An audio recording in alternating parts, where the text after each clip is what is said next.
Baik. Sudah 11 bulan saya nggak punya kerjaan tetap. Nafkah yang saya berikan ke istri sangat minim sekali. Keluarga istri meminta saya untuk pisah. Akhir-akhir ini istri juga sudah tidak tahan. Istri saya bekerja. Sebenarnya kami masih saling menyayangi. Istri saya masih cinta sama saya. Ustadz, gimana saya menyikapi masalah ini? Apa saya ikuti maunya istri dan keluarga? Saat ini istri saya lagi didekati pria lain yang lebih mapan dan kaya. Salahkah saya kalau memukul pria tersebut? Karena pria itu telah mengambil kesempatan dalam kesempitan rumah tangga kami. Ustadz minta amalan atau wirid untuk melapangkan rezeki.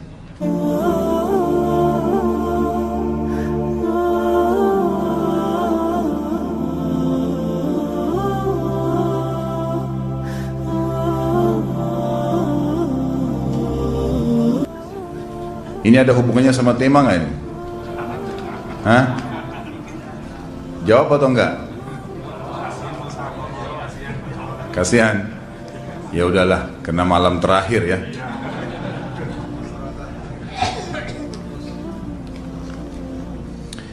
Yang pertama sekali, saya menyarankan Anda saran dari laki-laki ke laki-laki. Prinsiplah dan jangan merendahkan diri di hadapan wanita. Maksudnya begini, pada saat seorang wanita yang menjadi istri Anda membutuhkan Anda, tunjukkan kebutuhan kita 1000 kali daripada dia. Dia sayang, dia perhatikan, dia siap berkorban. Kita harus 1000 kali lebih hebat daripada itu. Laki-laki memang penaung. Tapi kapan dibalik? Kalau saya pribadi, kapan dia tidak butuhkan menunjukkan kebutuhan, saya 1000 kali tidak butuh sama dia.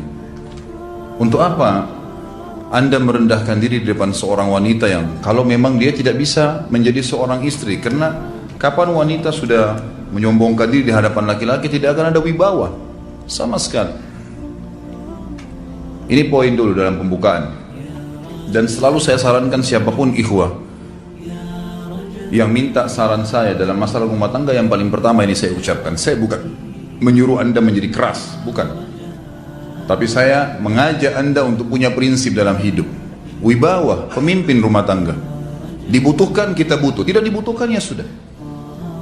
Masih banyak gantinya. Dia mau ganti laki-laki lain, silahkan. Ahlan wa sahlan, silahkan. Allah akan gantikan penggantinya yang lebih baik. Dan itu harus bisa kita punya prinsip. Memang begitu. Kalau ini kita terapkan dalam kehidupan kita, kita akan sangat mudah hidup. Terkadang subhanallah ada pengorbanan berat. Berpisah dengan meninggal, berpisah karena masalah dosa yang dilakukan oleh pasangan kita, jelas haram. Kalau ada seorang istri hanya karena masalah suaminya kekurangan ekonomi mau berhubungan sama laki-laki lain, wanita apa ini? Cinta itu pengorbanan, kasih sayang. Bukan hanya pada saat mampu kemudian disayang, pada saat tidak mampu kemudian ditinggal. Subhanallah. Hati-hati, hukum Allah subhanahu wa ta'ala berlaku. Akhwat, yang jadi istri, ikhwah, yang jadi suami, harus tahu pasangan kita itu punya Tuhan sebagaimana kita punya Tuhan yang sama. Dan Allah itu maha adil. Memang dalam kehidupan kita ada naik turunnya. Dan makna cinta adalah pengorbanan. Itu sebenarnya.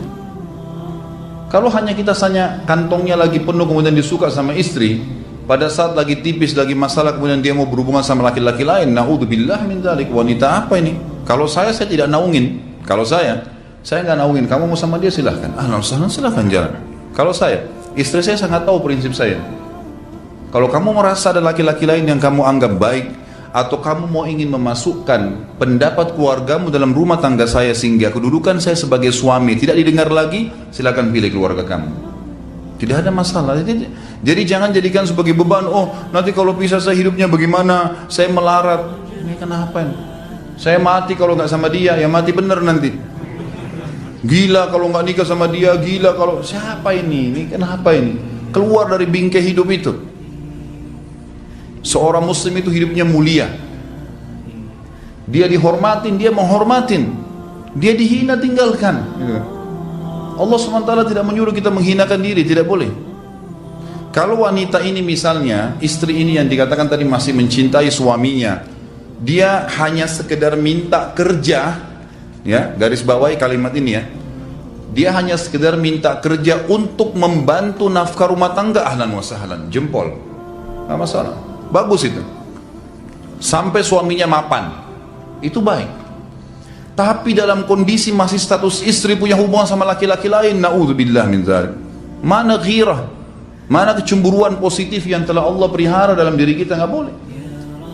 Pada saat seorang sahabat pulang ke rumahnya mendapatkan istrinya selingkuh dengan laki-laki lain, tidak disebutkan apakah berhubungan biologis atau tidak, tapi yang jelas sahabat ini sampai kaget masuk ke rumahnya temukan ada laki-laki lain. Dia bingung mau lakukan apa. Dia pergi ke Nabi SAW lalu berkata, ya Rasulullah, saya pulang rumah istri saya lagi sama laki-laki lain. Maksudnya dia pandu saya harus buat apa nih? Apa yang terjadi? Subhanallah, Sa'ad radhiyallahu anhu sahabat Nabi mulia menghenuskan pedang mengatakan, ya Rasulullah, kalau terjadi pada rumah tangga saya akan penggal dua-duanya. Dua-duanya saya penggal nih. Tapi di sini ulama bilang saat ingin menghukum kalau terjadi pada keluarganya dengan penggal ini, bukan maksudnya dia menghukum secara individu, maksudnya dia, saya ingin terapkan hukumnya Allah, dirajam, dibunuh karena mereka sudah menikah dan berzina. Hukum Allah terapkan, kemuliaan agama harus ada. Harus begitu. Seorang istri yang mau tinggal di bawah naungan kita sementara kita sudah berkorban di bawah terik matahari, sudah bekerja, sudah memilih dia dari sekian banyak wanita, kemudian dia mau berkorban, hormatin dia, junjung dia, lindungin dia, rangkul dia, gitu kan? Bela dia, memang harus begitu. Tapi kalau masih dalam naungan, kemudian sedikit himpit masalah ekonomi lalu berhubungan sama laki-laki lain, naudzubillah, jangan dipertahankan, berbahaya sekali, gitu kan? Jangan Anda menjadi laki-laki lemah, gitu. Saya kemarin ditelepon oleh dua orang sekaligus, subhanallah. Sahabat dekat telepon kepada saya, laki-laki. Ustadz, maaf mau ngomong sebentar. Baik, silahkan. Ustadz, saya ini, istri saya pulang ke rumah ke kampung ayahnya ibunya karena alasan mengurus ayah dan ibunya. Akhirnya saya sama anak-anak ditinggal di sini sendiri. Setiap kali saya panggil pulang, dia bilang, sudahlah saya nggak mau pulang, kalau mau nikah lagi silahkan. Dia bahasakan begitu. Bagaimana sarannya Ustaz? Saya bilang nikah lagi. Dengan tegas saya bilang nikah lagi. Kalau tidak terbuka pintu fitnah. Perempuan itu kenapa harus pilih orang tuanya? Tidak boleh secara syar'i, nggak boleh. Sudah menerima akad nikahnya seorang laki-laki, laki-laki itu yang dinomorsatukan di atas ayahnya, nggak ada alasan. Kalau suami izinkan boleh urus orang tua, kalau nggak diizinkan tidak boleh, nggak boleh. Bagaimana dia tinggalkan suaminya sama anaknya? Kaget itu saya katakan begitu. Iya, bahkan sekarang hukum poligami sudah wajib bagi Anda, nggak boleh, wajib sekarang. Ini ragu mau melangkah seakan-akan poligami itu dosa, padahal dia ditinggal oleh istrinya. Bagaimana bisa ini? Ada laki-laki seperti ini gak punya prinsip, harus melangkah. Dia sudah dapat jawaban saya, dikasih ini, Ustadz teman saya juga mau bicara, masalahnya sama lagi. Ustadz istri saya tinggalkan saya, Ustadz kayak mau menangis. Sebentar, jangan pakai nangis laki-laki. Apa ini cengeng?